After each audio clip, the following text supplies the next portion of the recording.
to our session today. It is entitled Innovative Change, Navigating the Season of Rapid Change. I'm Elvin Sadler. I'm the General Secretary for the A.M.E. Zion Church, but I also have the privilege of serving as a faculty mentor to doctoral students for the United Theological Seminary. And I am honored and delighted to have been appointed just recently, July 1st, as the Assistant Dean of Doctoral Studies for United Theological Seminary in Dayton, Ohio, which is one of the premier doctoral programs for African Americans in our country. Started by Dr. Samuel DeWitt Proctor. And I'm honored to be one to follow in his shoes, his footsteps.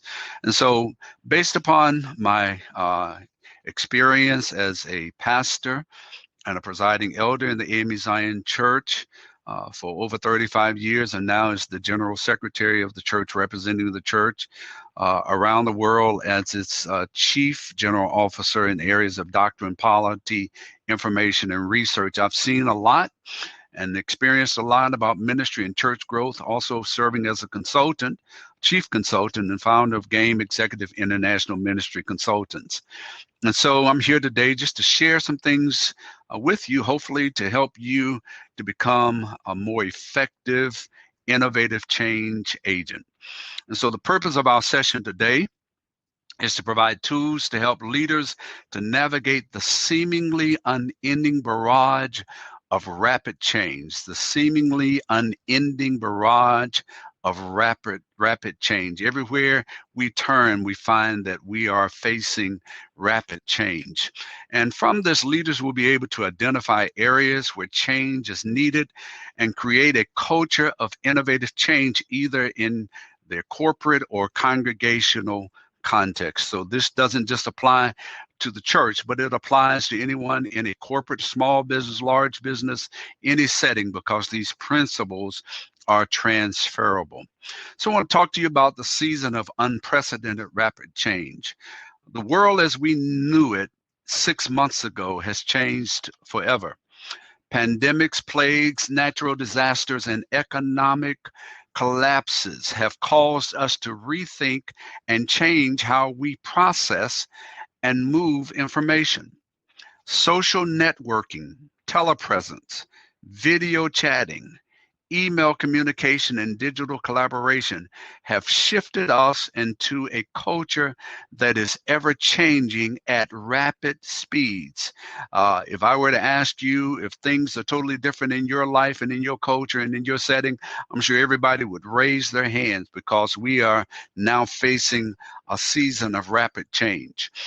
Organizations who are able to recognize rapid change and integrate innovative processes into their change culture will be those organizations who are able to use integrity, relationships, and trust to create cultures of innovative, lasting change. We're finding that we're in one of the most cynical societies, cynical cultures that we've ever seen. And so it takes a lot to convince people to trust us. So those organizations who create cultures of trust, integrity, and build relationships will be the ones who create cultures of innovative, lasting change. But before we go into all of the models, the model for innovative change, I want to tell you about a story. It's a story about a family who was having their annual family reunion. It was a grand occasion for this family, and people from miles around in this family would come for this time of fellowship and this time of sharing. And the family had this familiar recipe for pot roast that they would always cook during the family reunion. And so the mother and her daughter were in the kitchen as the mother was cooking the pot roast. So the daughter was about 10 years old, and she was assisting her mother as she was cooking the pot roast. And so the mother took all of the familiar recipe ingredients for the pot roast and seasoned the pot roast accordingly. And just as she was about to put the pot roast into the pot, she cut the ends of the pot roast off and put them in the pot. Her daughter asked the question, Mommy, why is it that you cut the ends of the pot roast off before you put it in the pot? She said, I don't know, baby. It's a family tradition. It's what I saw your grandmother do. Go in the other room and ask her. So the little girl goes to the other room and she sees her grandmother. She says, Granny, can you tell me why you cut the ends of the pot roast off before you put it in the pot? She said, well, baby, I don't know. It's a family tradition. It's what I saw your great grandmother do. She's on the porch. Go and ask her. So the young girl goes out to the porch and her great grandmother is sitting there in a rocking chair. And she says, Granny, can you tell me why you cut the ends of the pot roast off before you put it in the pot? She said, looking down the rims of her glasses, she looks at the little girl and she said, well, you see, baby, I didn't have a pot that was big enough. So I had to cut the ends of the pot roast off in order to make the pot roast fit. So the moral to this story is pots don't change because they wear out or they lose their usefulness. Listen to me. Pots don't change because they wear out or they lose their usefulness. They change when somebody makes a generational inquiry. We're going to talk about generational inquiry in a few minutes. And so the question that we have to ask ourselves, we are going to address this area of leadership that often brings about enormous amounts of consternation and conflict to both organizations and leaders. So we have to ask the question, how do we initiate and manage change in existing cultures in a way that edifies instead of destroying the organization? I'll ask that question again. How do we initiate and manage change in existing cultures in a way that edifies instead of destroying the organization? So I want to talk to you about a few eternal truths that block change. So in order to properly approach this subject, there are some eternal truths that must be addressed. First of all, we need to understand that change is inevitable. We can just look at our life story. From the time that we were born, we were an infant. And we progressed from being an infant to a toddler. And then we moved from being a toddler to a child. And then we progressed from being a child to an adolescent. And then we progressed to becoming a young adult and then an adult. And some of us are even in our seasoned adult years. And I can talk personally. The things that I used to do, I can't do them anymore. I remember I would go to my grandparents' house, and early in the morning, I would go into my grandparents' bedroom, and my grandfather would be sitting on the side of the bed. And I'd say, Daddy Fred, why are you sitting on the side of the bed? He said, son, I'm trying to collect myself. And I said, collect yourself? I don't know what in the world you mean. Why don't you just get out of the bed and jump up and go about your merry way? I'm 62 years old now. I understand. Sometimes the things that you used to be able to do, you can't do anymore because change is inevitable. Second thing we need to understand is that people fear change. People fear change. These are some of the reasons people fear change. They fear the change of the unknown because they cannot predict what is going to happen. Sometimes people are really afraid of the unknown. People fear rejection. Sometimes change causes us to be rejected from things that we have done in the past. Sometimes people fear change because it excludes them. They fear the change of exclusion. They were in the inner circle. They were a part of the decision-making process, but now change has come and they're afraid that they are going to be excluded from what made them feel significant. And then people fear the obsolescence of change. They feel as though they're not going to be needed anymore, that they have become obsolete, that people don't need what they bring to the table. And then we find out that because of the fear of the unknown, the fear of rejection, the fear of exclusion, and the fear of obsolescence, that the paralysis of fear comes into people's lives to such an extent that instead of going into uncharted territory where they are afraid of the unknown, they would rather stay in a place that is not bringing any kind of growth into their lives. And so the only thing that can help us to overcome fear is authentic trust. Authentic trust. We must begin to create cultures of authentic trust to overcome fear. And so one of the most important ways to overcome fear and the reluctance to change is through innovative change.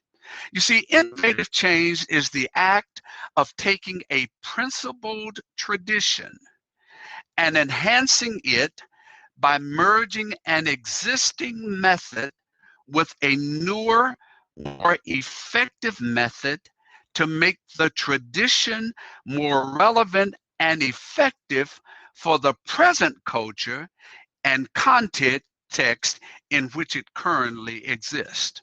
So in order for us to more fully understand this process, we must understand principled tradition. A principled tradition is a well-established and fundamental process, system, rite, or act that has stood the test of time. In the introductory story regarding the pot, innovative change occurred when the granddaughter made a generational inquiry, or she asked the question, why?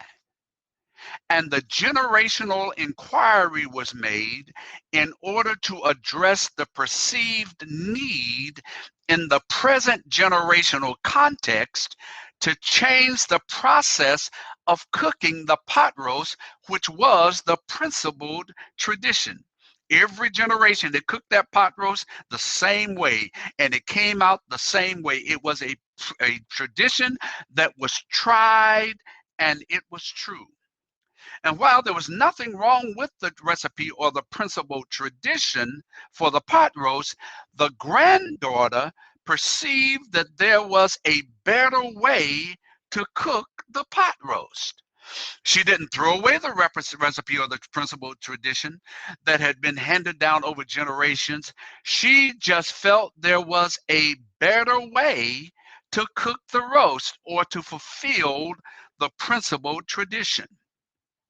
So her generational inquiry, asking the right question in order to meet a specific need, brought about clarity of purpose and necessitated innovative change that made the cooking of the pot roast or the process of implementation more effective.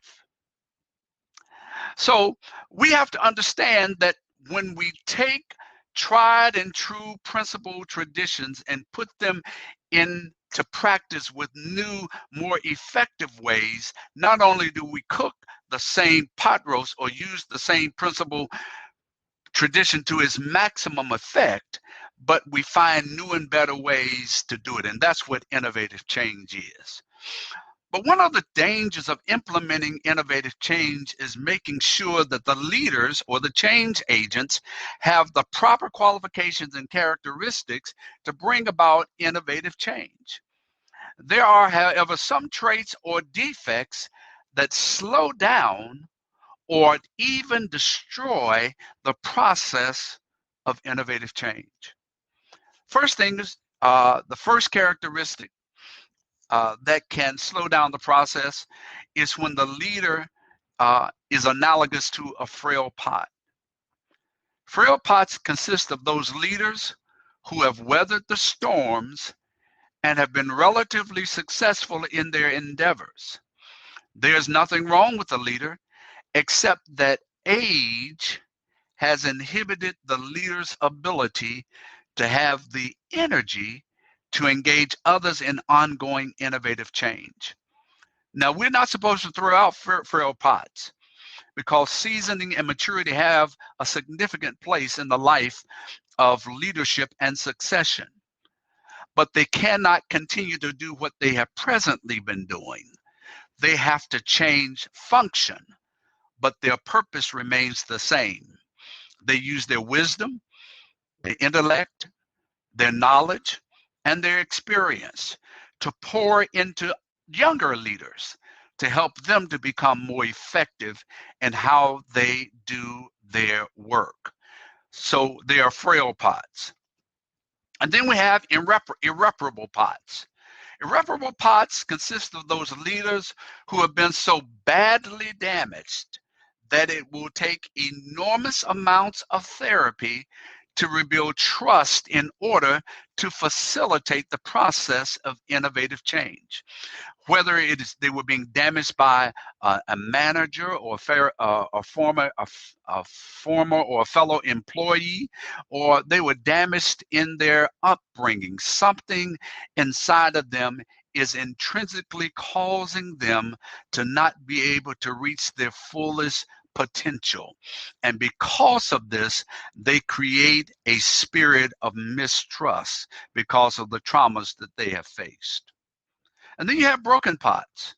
Broken pots are those leaders who had issues with their previous leaders, who either lorded it over them in their approach to initiating change or disregarded them totally in their decision-making process. They become yes men and women who rubber stamped their superiors and perpetrated or perpetuated the same model in their own change process. You've seen that happen before. Somebody was abused and lorded over when they were in a sub-leadership category, but then they take a leadership position and the same things that were done to them, they do to others. Or in other words, the oppressed become the oppressor. And that's what we call a broken pot. Then we have crackpots. And crackpots are those leaders who have the potential to bring about innovative change, but have external issues that have hindered them in their leading others through the process of change. It may have been some moral failure, or some financial failure, or some failure in their lives that have robbed them of their integrity and influence that keeps them from being able to bring about the influence necessary to cause innovative change. But then you have the clay pots. And clay pots are those leaders who have themselves welcomed change throughout their entire careers. They have engaged others in collaborative consensus building and are open to the ever-present notion of innovative change. They are called clay pots because they remain pliable and are not afraid to be molded and shaped into new and more innovative forms of change. This is the ideal characteristic of an innovative change leader. Those who are willing to be pliable and adaptable to changing environments and cultures in order to not only change themselves, but to also lead others through the process of innovative change. Now, there are some biblical examples of innovative change leaders that I want to share with you for a few minutes. First of all, the one that I want to share with you is the one that totally relied on the power of God to lead him in all situations. And that person is Elijah. And Elijah represents spiritual integrity. One of the most important things, whether you are leading a church, you're leading a ministry, or you're leading a business, you need to be able to come into contact with your internal compass. Everybody has a soul. The soul becomes the receptacle of the spirit. There's a spirit of good, the Holy Spirit, and there's a spirit of evil, the spirit of the Antichrist. And whatever spirit you allow to pour into you is the spirit that will direct your actions and even influence your destiny. Elijah relied on the power of the Holy Spirit to give him spiritual integrity. He spent time with prayer. He spent time in devotion and meditation with God. And because he did, he was able to speak on behalf of God, but to also lead others, Elisha, as a mentee into the things and ways of God. And so, as a leader, you have to have spiritual integrity. Secondly, have a keen perspective and core values that continually keep them grounded. The innovative change leader that we're talking about now is no one other than Jesus. And it represents cultural and internal sensitivity. We know that Jesus has spiritual integrity. He is the Son of God. But Jesus had a unique, uncanny way of being able to connect to his culture. He had a sensitivity to those who were around him, and he could speak to them in relevant ways that brought impact and change in their lives. Look at the woman of the well. He uses the well to speak to her about an emptiness that she needed living water to bring about life-changing transformation in her life. Look at how he dealt with parables. He talked about the birds of the air, the flowers of the field. He talked about how we can use the things that are around us to bring about relevance and impact. So Jesus represents cultural and internal sensitivity, because not only was he in touch with the culture, he was in touch with himself. He knew who he was, and he knew the purpose for which he had been sent. And then we have understanding the signs of the times and always looking for cutting edge ways to serve those in and beyond their context. For this, we're talking about the sons of Issachar, and they represent global discernment. Global discernment. The thing about the sons of Issachar is that they were farmers, and they were always known for having a successful harvest because they paid attention to the environment and the atmosphere that was around them. And based upon what they were able to discern, they took the proper steps to make sure everything was in place to bring about a successful harvest. As an innovative change leader, you've got to be sensitive to your culture. You've got to be sensitive to those things that are around you, and then gather the resources necessary to bring about relevant change even in your context. And then fourthly, we have the fact that they always look for other pot changers and seek opportunities to fellowship and covenant with them. Our representative for this segment is Barnabas. And Barnabas always displayed hospitable engagement. We know that the word Barnabas itself means encourager. And as an innovative change leader, you've got to be able to encourage those who are around you, those who are below you, those who are on par with you, and even those who are above you. When you're able to create a spirit of encouragement and hospitality amongst those who are in your sphere of influence, you will find that God will use you to bring about impact and change. And then the fifth example is one who seeks opportunities to identify, nurture, and develop future pot changers to continue a legacy of effective leadership succession.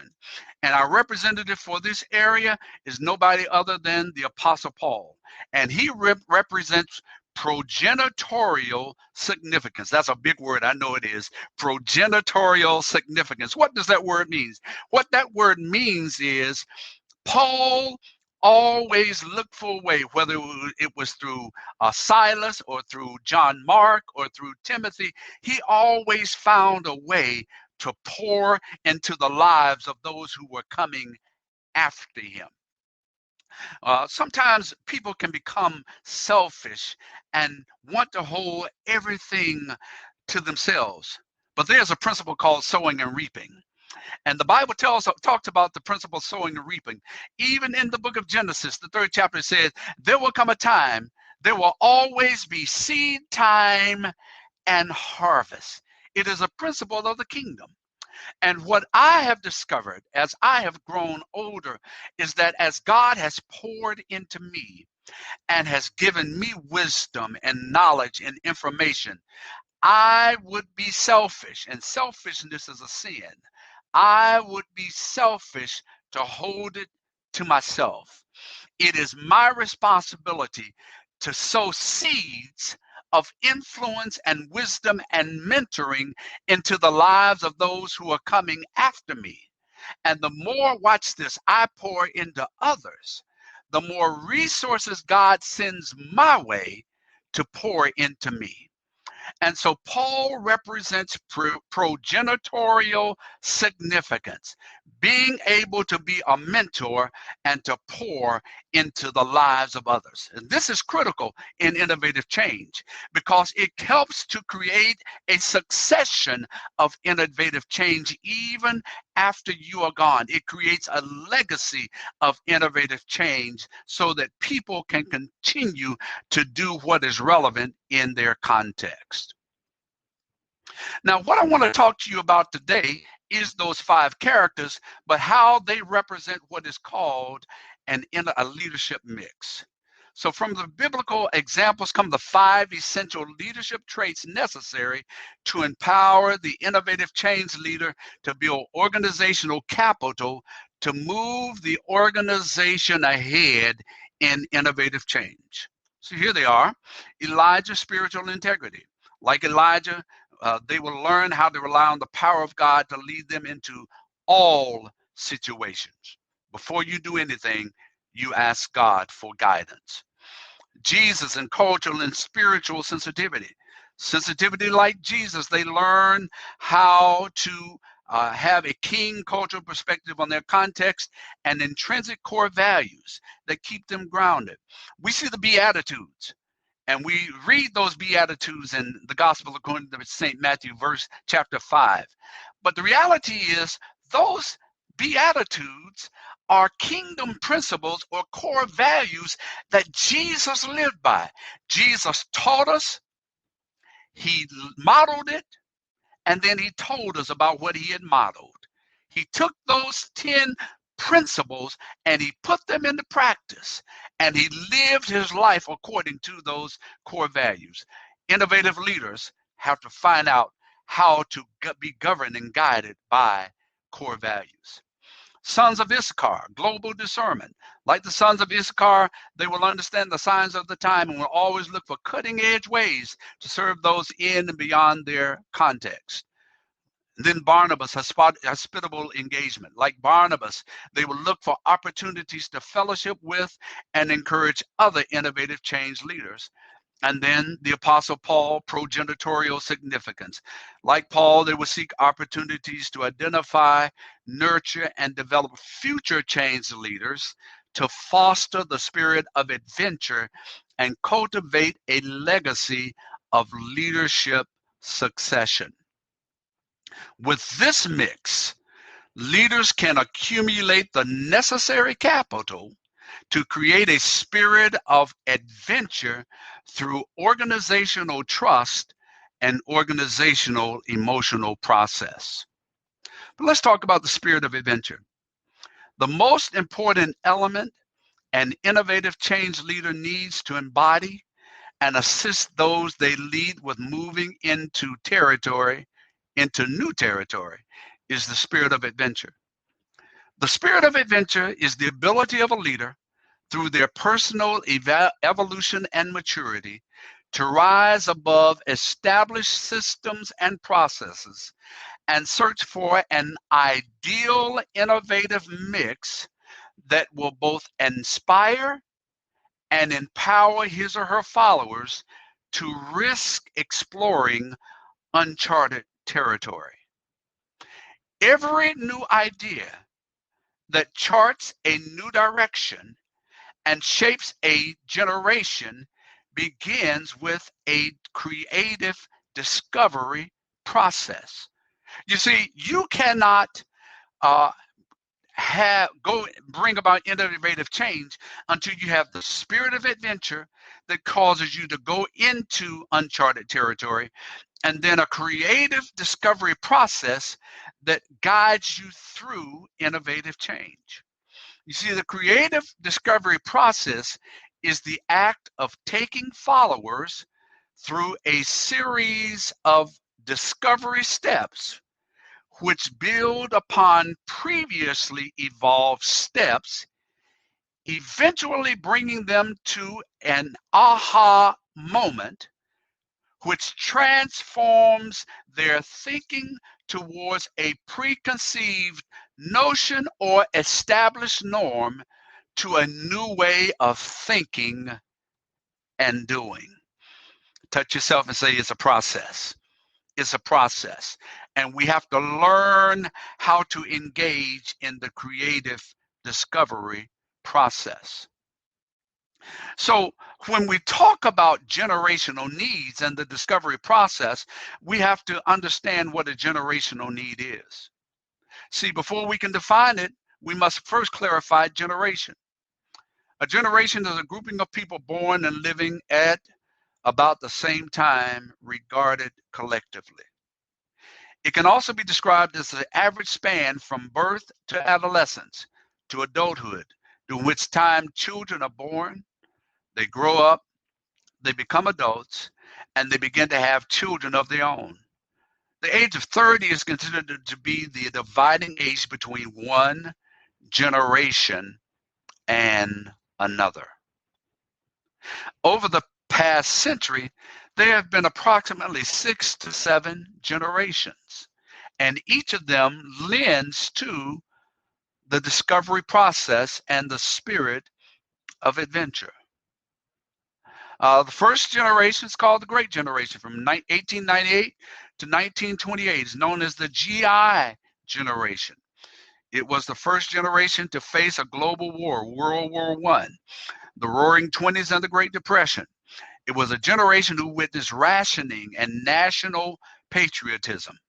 They were very frugal and understood the importance of saving for a rainy day. And then we have the Builder generation, 1929 to 1946. The Builder generation is the generation who had to pick up the pieces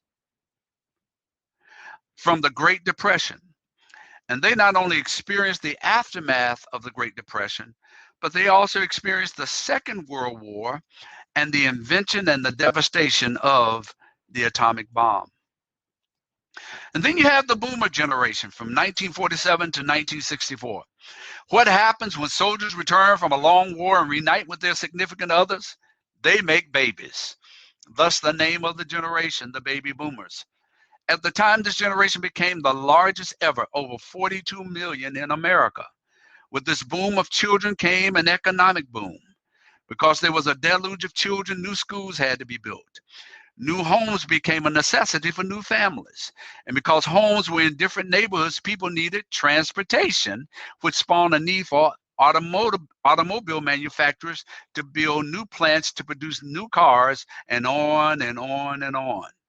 It was the first generation to experience television on a large scale, and the first generation in modern times to witness the assassination of an American president and the signing of a new civil rights legislation and national desegregation.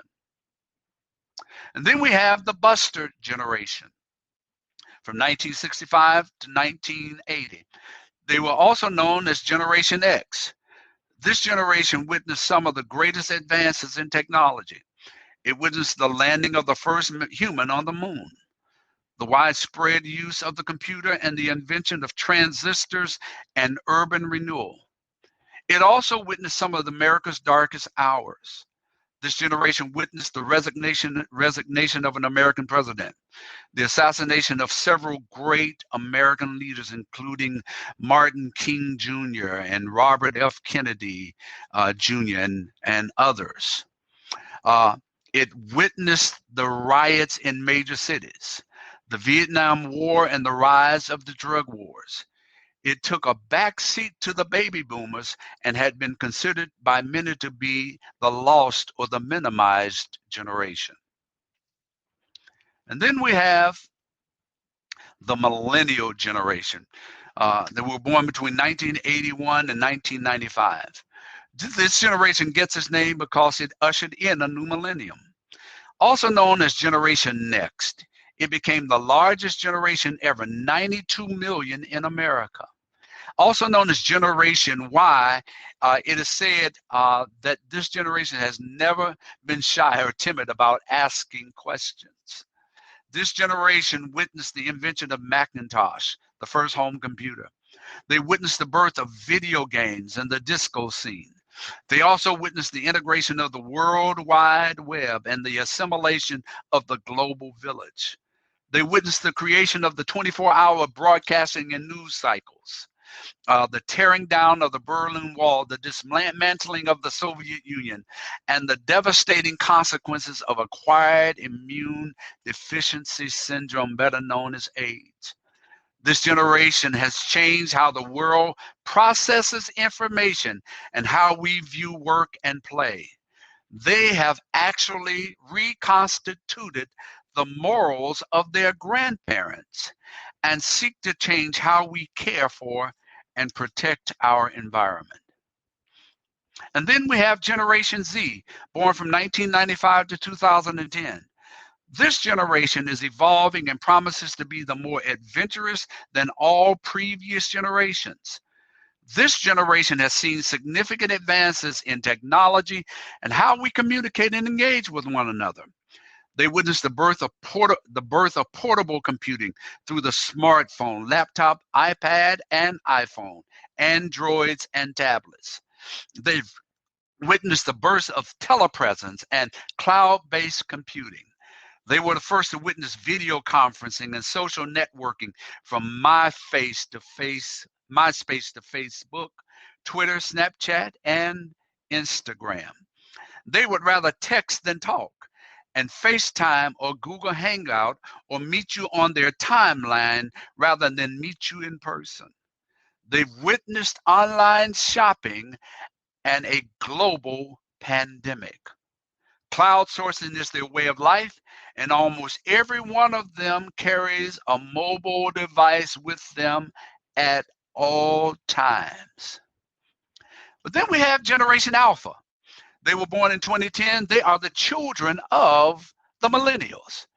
Presently, there are 9,000 Gen Alpha babies born every day. The oldest are around 9 years old or so, and the youngest have yet to be born. They are the first generation entirely born into the 21st century. Gen Alpha is growing up in a variety of living arrangements. A large percentage of alphas are spending at least part of their early formative years in living arrangements that do not include both of their biological parents. Generation Alpha will be the most formally educated generation ever, the most technology supplied generation ever, and globally the wealthiest generation ever. More than 2.5 million alphas are born every week around the world, and by 2025, they are estimated to number 2 billion members of the world's population. Generation Alpha is the first generation to spend their entire life immersed in technology. They are being shaped by their experiences with artificial intelligence. When it comes to spending and making buying choices, they are the decision makers, or at least a powerful influencer with their parents. A big influence is their favorite Instagram and YouTube star.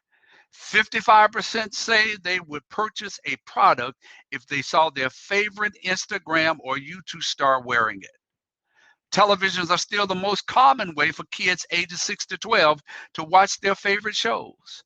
And as televisions continue to get smarter and more interactive, large screen televisions are as relevant as they have ever been.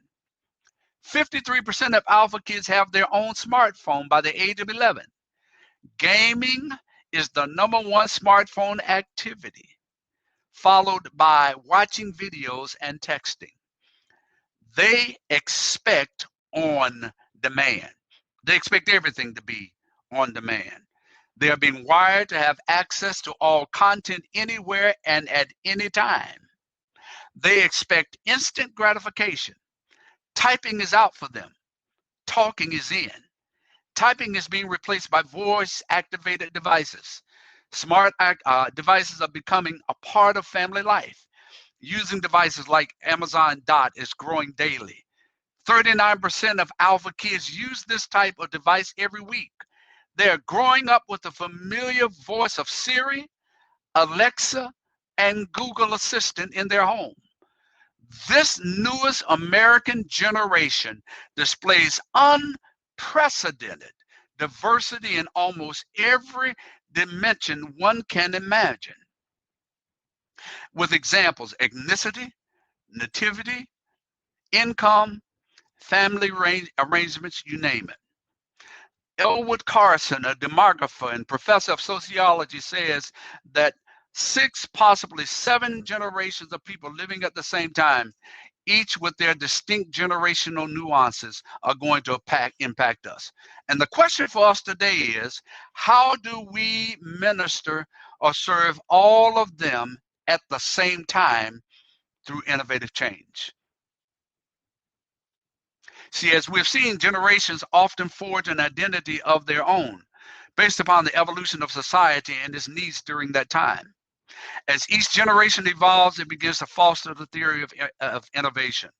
Each generation takes lessons learned from previous generation, integrates new processes, and learns and improves upon them based upon their desire for that generation. A generation need, therefore, is an essential requirement desired to fulfill or enhance a specific age group's wants or desires to make life better. As Stephen M.R. Covey suggests, one of the most effective attributes in an innovative leader's toolbox is trust. Trust is defined as a firm reliability, ability, or strength of someone or something. It is the act of relying on the character, conduct, and integrity of a person or thing to act in a certain way or perform a specific task. I'm going to just move quickly because we don't have many more minutes. But trust is the key. And you got to create systemic, lasting trust to create systems of innovative change. And the reason for this is because people are dealing with emotional trauma. Things that have happened in their lives have impacted the way that people react. It's caused dysfunction within their family units, within their churches, and even in their organizations. And whenever you bring people, when you connect a damaged pastor with a damaged people, the atmosphere promotes an ethos of trauma, hurt, fear, pain, and mistrust. So organizational and emotional process is the means by which pastor and congregational, employer and employee establish a safe place that builds affirmation, assurance, and trust for those in their work or faith environments. Organizational emotional process takes the same process used in family systems theory and integrates them into the work and faith environment. It takes similar effects in a safe environment and alter how people rationalize trauma to bring them into places of affirmation and assurance.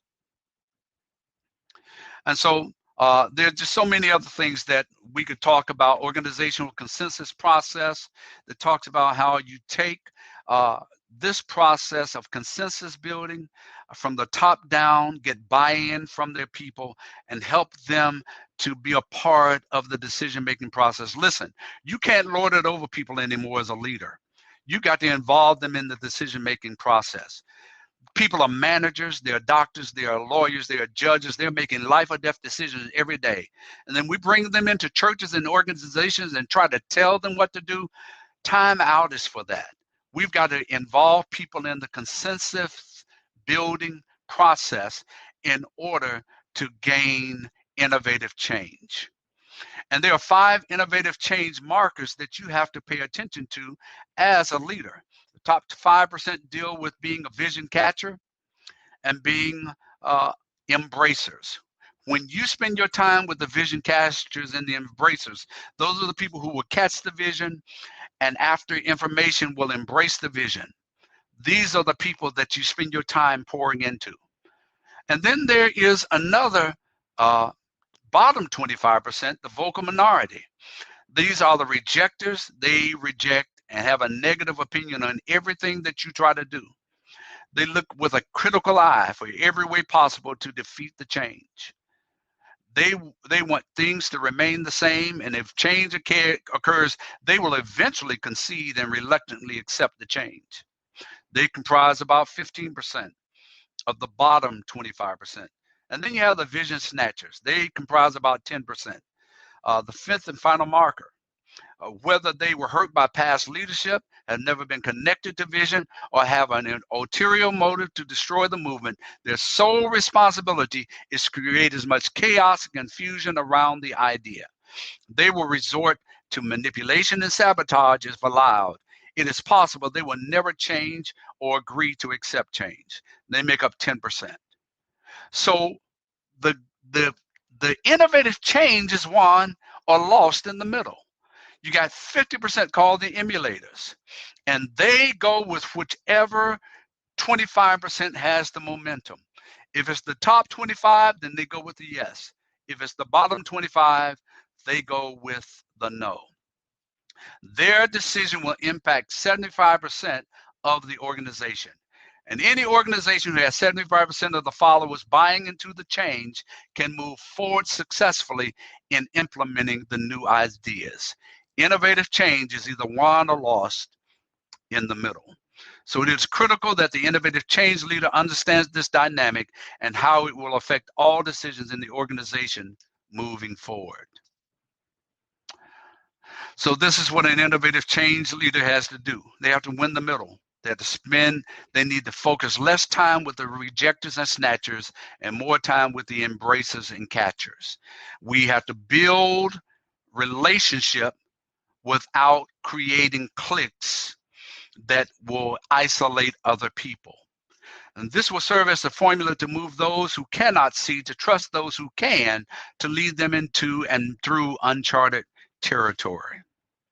Building trust, knowing your organizational culture and structure, and creating a climate for consensus building will help to create a culture of lasting, innovative change.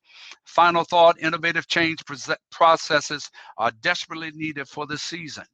As we move further into the 21st century, we must understand that adaptation and change are inevitable. How organizations and their leaders respond to these changes will determine the existence and success of organizations or their failure and demise. The pot is in your hands. What will you do with it? I know we're at the end. Do we have any time, Ms. Moderator, for any questions? There is one question in the chat, and I do think we have enough time for it. It's how do leaders develop that spirit of change? How do leaders develop that spirit of change? Well, leaders develop that spirit of change by creating a culture of change.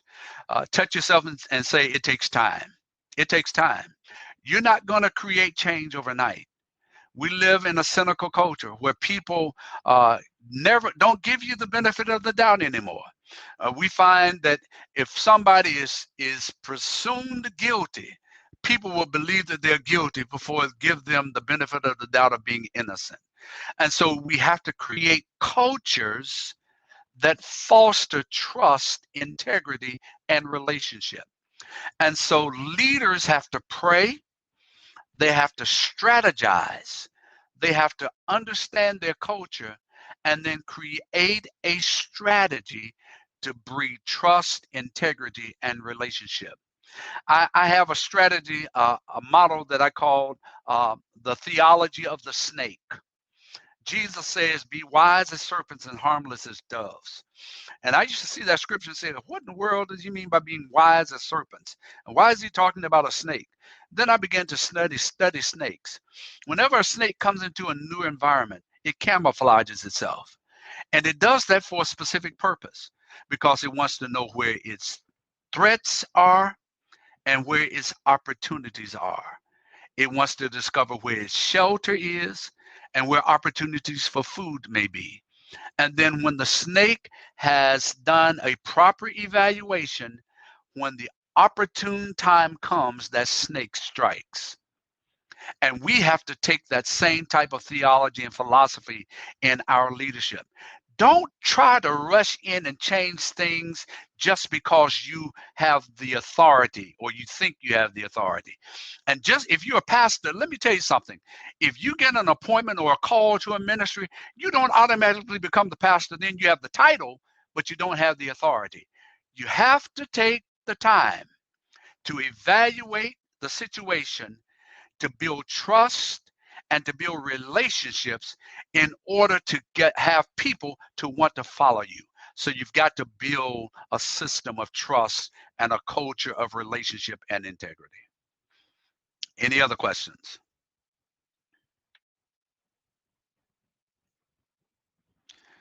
Well, thank you all so very much for being a part of this time of sharing. I do want to share with you real quickly something that I'm very excited about. And it is my new book.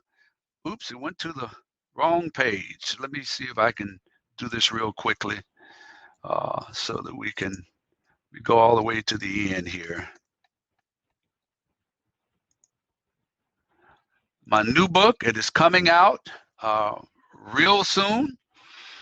It is called Pot Changes. It's really an expansion or expounding of what we have talked about today. It goes into intricate details about the whole innovative change process. And it's called Pot Changes, Innovative Change in an Ever-Changing World. It will be released on Amazon. The release date is scheduled for August the 3rd. So go on Amazon and look for it. I promise you it will tremendously bless your life and it will bless your ministry. There are so numerous there's a numerous number of tidbits and prescriptions to help you to become an innovative change agent. Okay, that's it. God bless you.